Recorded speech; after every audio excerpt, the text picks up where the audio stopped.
పచ్చదనం కార్యక్రమాన్ని ప్రతి ఒక్కరూ సామాజిక బాధ్యతగా భావించాలని జిల్లా కలెక్టర్ అభిలాష అభినవ్ అన్నారు.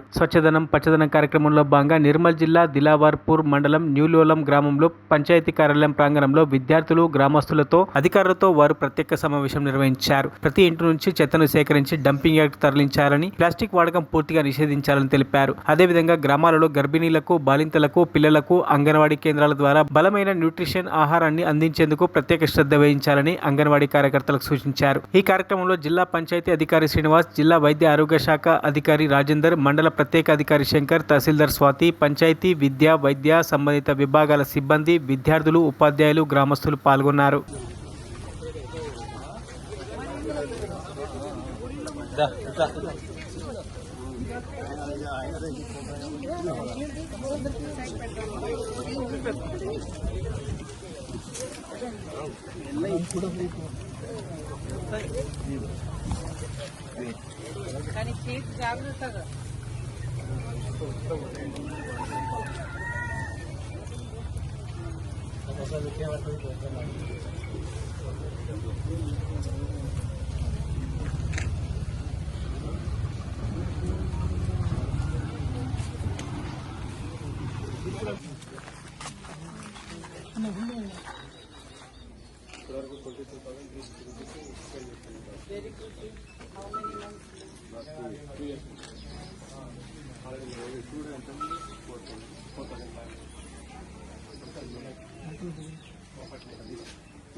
మరిన్ని అప్డేట్స్ కోసం మా ఛానల్ని సబ్స్క్రైబ్ చేయండి.